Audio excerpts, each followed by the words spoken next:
নমস্কার। অর্পিক ইউটিউব চ্যানেলে কৃষ্ণলীলার ধারাবাহিক পর্বে আপনাকে স্বাগত জানাই।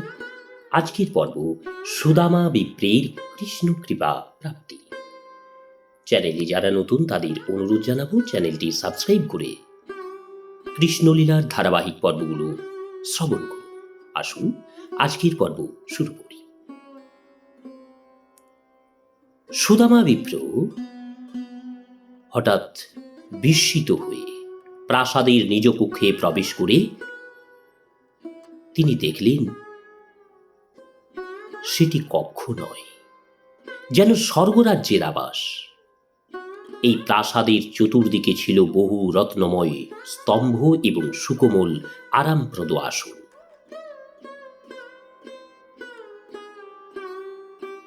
কমল দলের মতো কোমল দুগ্ধ ফেনার মতো শুভ্র ছিল তার শয্যাগুলি। হস্তিদন্তে নির্মিত পালঙ্কগুলি ছিল স্বর্ণময় এবং রত্নখচিত। স্বর্ণদণ্ডযুক্ত চামর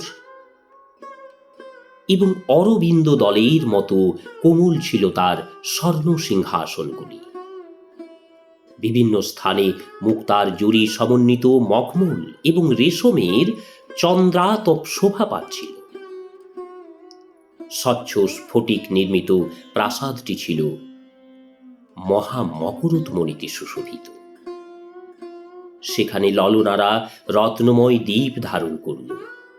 দীপশিখা এবং রত্নচ্ছটা একসঙ্গে এক অদ্ভুত উজ্জ্বল আলোক সৃষ্টি হলো। হঠাৎ তার এইরকম বিপুল ঐশ্বর্যশালী অবস্থা প্রাপ্তি দেখে এর কারণ নিরূপণ করতে তার অসমর্থ সুদামা বিপ্র গভীরভাবে চিন্তা করতে লাগলো এই বিষয়ে। তো এইভাবে সুদামা বিপ্র ভাবতে লাগলেন যে আমার জীবনের শুরু থেকেই আমি চরম দারিদ্র্যে প্রপীড়িত, কিন্তু হঠাৎ এরকম বিপুল ঐশ্বর্য বৈভবের কারণ কি? আমার প্রিয় সখা যদুবর ভগবান শ্রীকৃষ্ণের কৃপাদৃষ্টি ছাড়া আমি অন্য কোনো কারণ দেখি না। নিঃসন্দেহে এগুলি সব ভগবান শ্রীকৃষ্ণের অহৈতুকী করুণার ফল। ভগবান হচ্ছেন আত্মারাম, তিনি সম্যকপূর্ণ, তিনি হচ্ছেন লক্ষ্মীপতি, তাই তিনি সর্বদাই বড় ঐশ্বর্যপূর্ণ। তিনি তার ভক্তের মনোভিলাস সম্বন্ধে সম্পূর্ণ সচেতন এবং ভক্তের প্রচুর মনোবাঞ্ছা তিনি পূর্ণ করেন। এসবই আমার প্রিয় সখা কৃষ্ণের কাজ। আমার সখা শ্রীকৃষ্ণ আকাশের চেয়েও অনেক বেশি উদার এবং বদান্য। যদিও আকাশ বিপুল পরিমাণে জল দান করে সমুদ্রকে পূর্ণ করতে সক্ষম, কৃষককে তুষ্ট করবার জন্য দিবাভাগে বিরক্তিকর বাড়ি বর্ষণ না করে মেঘ উদারভাবে রাত্রিকালে প্রবল বাড়ি বর্ষণ করে। প্রাতে শয্যা ত্যাগ করে কৃষক মনে করে যথেষ্ট পরিমাণে বৃষ্টি হয়নি, সেই রকম ভগবান প্রত্যেকের অবস্থা অনুযায়ী তার ইচ্ছা পূরণ করে। তবু কৃষ্ণ অনুশীলন করে না যে অভুক্ত, সে ভগবত ভক্ত সকল দানেই যথেষ্ট বলে বিবেচনা করে না। ভক্তি এবং প্রীতির সহিত ভক্তের কাছ থেকে সামান্য কিছু পেলেও ভগবান তা মহামূল্যবান উপহার রূপে বিবেচনা করেন। আমি নিজেই তার উজ্জ্বল দৃষ্টান্ত। আমি তাকে সামান্য এক মুষ্টি চিড়া দিয়েছিলাম, প্রতিদানে ভগবান শ্রীকৃষ্ণ আমাকে দেবরাজ ইন্দ্রের চেয়েও বেশি ঐশ্বর্য এবং সম্পদ দান করেছেন। বস্তুত ভক্ত ভগবানকে যা অর্পণ করেন ভগবানের তার কোনোই প্রয়োজন নেই, কারণ তিনি আত্মারাম, স্বয়ং সম্পূর্ণ। ভক্ত ভগবানকে কিছু অর্পণ করলে ভক্তির অনুকূলে তা কার্য করে, কেননা ভক্ত ভগবানকে যা কিছু অর্পণ করে তার অনন্ত গুণ বেশি সে ফিরে পায়।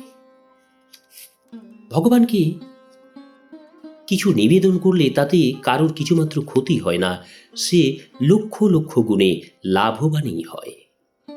ভগবান শ্রীকৃষ্ণের প্রতি পরম কৃতজ্ঞ সুদামা বিপ্র মনে মনে ভাবলেন, ভগবান শ্রীকৃষ্ণের বন্ধুত্ব কামনা করে আমি তার সেবায় নিযুক্ত হতে চাই। জন্ম জন্ম প্রীতি এবং অনুরাগ ভরে আমি তার সম্পূর্ণ শরণাগত হওয়ার প্রার্থনা করি। আমি ঐশ্বর্য চাই না, আমি যেন কখনো তার সেবা থেকে বঞ্চিত না হই। আমি শুধু তার শুদ্ধ ভক্তদের পূত সান্নিধ্য কামনা করি।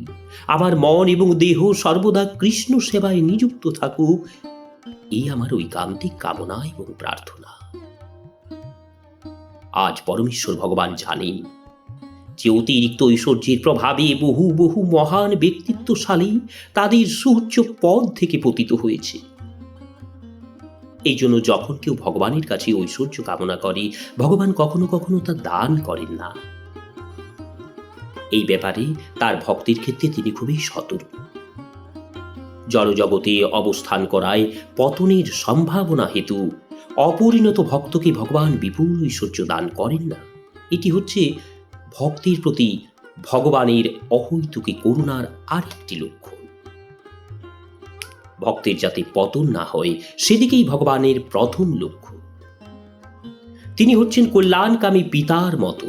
তিনি অপরিণত পুত্রকে প্রচুর অর্থ সম্পদ দান করেন না, কিন্তু প্রাপ্তবয়স্ক হয়ে অর্থের সদ্ব্যবহার করতে শিক্ষা করলে তখন স্নেহময় পিতা সমস্ত ধনভাণ্ডারই পুত্রকে দান করেন। শাস্ত্রজ্ঞ সুদামা বিপ্র এইভাবে সিদ্ধান্ত করল, ভগবানের কাছ থেকে যা কিছু ঐশ্বর্য বৈভব সে পেয়েছে তা অসংযতভাবে ইন্দ্রিয় তৃপ্তিতে ব্যয় করা উচিত নয়। ভগবত সেবায় তা নিযুক্ত করা উচিত। বৈরাগ্য ভাবাপন্ন হয়ে এবং ইন্দ্রিয় ভোগে অনাসক্ত হয়ে ব্রাহ্মণ সেই নবলব্ধ ঐশ্বর্য গ্রহণ করলেন এবং এইভাবে পত্নী সহ সকল ঐশ্বর্য সম্পদ এবং সুযোগ সুবিধাগুলিকে ভগবানের প্রসাদ রূপে গ্রহণ করে সে শান্তিপূর্ণ জীবনযাপন করতে আরম্ভ করলেন। সেই রকম ভাবে আমরাও যদি ক্ষমতা, শিক্ষা, সৌন্দর্য, বিচার, সম্পদ আদি জড় জাগতিক ঐশ্বর্য লাভ করি, তাহলে সেগুলি আমাদের ইন্দ্রিয় ভোগ্য বিষয়রূপে গণ্য না করে সবেই ভগবানের দান বিবেচনা করে অবশ্যই ভগবানের সেবায় নিয়োগ করা উচিত। অতুল ঐশ্বর্যে বসবাস করলেও শাস্ত্রজ্ঞ সুদামা একই অবস্থায় রইলেন। তার কোনো অধঃপতন ঘটল না। কৃষ্ণের প্রতি প্রীতি এবং অনুরাগ দিন দিন বৃদ্ধি পেতে লাগল। বিষয় সম্পদ কি উদ্দেশ্যে ব্যবহৃত হয় সেই অনুযায়ী তা অধঃপতন বা উন্নতির কারণ হতে পারে। ইন্দ্রিয় তৃপ্তির উদ্দেশ্যে ঐশ্বর্য ব্যবহার হলে তা অধঃপতনের কারণ হয়, আর ভগবৎ সেবায় ব্যবহৃত হলে তা উন্নতির কারণ হয়। সুদামা বিপ্রের প্রতি কৃষ্ণের ব্যবহার থেকে প্রতিপন্ন হয় যে পরমেশ্বর ভগবান ব্রাহ্মণ গুণসম্পন্ন ব্যক্তির প্রতি অত্যন্ত প্রসন্ন। ব্রাহ্মণ গুণসম্পন্ন সুদামা বিপ্র স্বাভাবিকভাবেই একজন মহান কৃষ্ণ ভক্ত।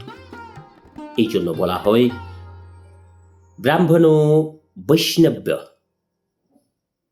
স্বাভাবিকভাবেই ব্রাহ্মণ গুণসম্পন্ন ব্যক্তি বৈষ্ণব হন, বা কখনো কখনো বলা হয় ব্রাহ্মণ পণ্ডিত। পণ্ডিত মানে যিনি অতিশয় বিদ্বান এবং শাস্ত্র। ব্রাহ্মণ কখনো অশিক্ষিত অথবা মূর্খ হতে পারে না। এই জন্য বৈষ্ণব এবং পণ্ডিত নামে ব্রাহ্মণদের মধ্যে দুটি ভাগ রয়েছে। যারা শুধু শাস্ত্রজ্ঞ অথচ এখনো বৈষ্ণব বা ভগবত ভক্ত হননি, তারা হচ্ছে পণ্ডিত। ভগবান শ্রীকৃষ্ণ তাদের প্রতি বিশেষ প্রসন্ন হন। কেবল ব্রাহ্মণ পণ্ডিত এই গুণেই পরমেশ্বর ভগবানকে আকৃষ্ট করতে যথেষ্ট নয়। ব্রাহ্মণকে শুধু ভগবদ্গীতা, শ্রীমদ্ভাগবত আদি শাস্ত্র অনুযায়ী যোগ্যতা সম্পন্ন হলেই চলবে না, তাকে অবশ্যই ভগবান শ্রীকৃষ্ণের ভক্ত হতে হবে। সুদামা বিপ্র হচ্ছে তার উজ্জ্বল দৃষ্টান্ত। সুদামা বিপ্র ছিলেন যোগ্য ব্রাহ্মণ। সব রকম ইন্দ্রিয় ভোগে সে অনাসক্ত ছিল। সকল যোগ্য তপস্যার একমাত্র ভোক্তা ভগবান শ্রীকৃষ্ণ সুদামা বিপ্রের মতো একজন ব্রাহ্মণের প্রতি খুবই অনুরাগ সম্পন্ন ছিলেন। এই জন্য সুদামা বিপ্রের মতো একজন ব্রাহ্মণ বৈষ্ণব হওয়াই মানব জীবনের সাফল্যের আদর্শ সোপান। সুদামা বিপ্র হৃদয়ঙ্গম করেছিলেন যে অজিত হলেও ভগবান শ্রীকৃষ্ণ ভক্তের কাছে বিজিত হন। কৃষ্ণ যে পরম করুণাময় তা সুদামা বিপ্র উপলব্ধি করেছিলেন। সবসময় কৃষ্ণ চিন্তায় তিনি মগ্ন থাকতেন। এরকম নিরন্তর কৃষ্ণ সান্নিধ্যের ফলে তার হৃদয়ে যা কিছু জড় কলুষতা ছিল তা সবই নির্মল হয়ে অতি শীঘ্রই তিনি ভগবানের চিন্ময় ধাম প্রাপ্ত হয়েছিলেন, যা সিদ্ধ অবস্থায় সকল শুদ্ধ বৈষ্ণবের অন্তিম লক্ষ্য। সুখদেব গোস্বামী বলেছেন যে কৃষ্ণ ও সুদামা বিপ্রের এই কাহিনী যে শ্রবণ করবে সে জানতে পারবে যে সুদামা বিপ্রের মতো ব্রাহ্মণরা ভগবানের কত প্রিয়। তাই যে এই কাহিনী শ্রবণ করে ক্রমশ সে সুদামা বিপ্রের মতো গুণসম্পন্ন হয়ে কৃষ্ণের চিন্ময় ধাম প্রাপ্ত হয়। রাধে রাধে, হরে কৃষ্ণ। আজকের পর্ব এখানেই শেষ করছি। আসবো পরবর্তী পর্ব নিয়ে। চ্যানেলে যারা নতুন তাদের অনুরোধ জানাবো চ্যানেলটি সাবস্ক্রাইব করে কৃষ্ণলীলার ধারাবাহিক পর্বগুলো শ্রবণ করুন। আগামী পর্ব শ্রীকৃষ্ণ ও বলরামের ব্রজবাসীদের সঙ্গে মিলন। রাধে রাধে।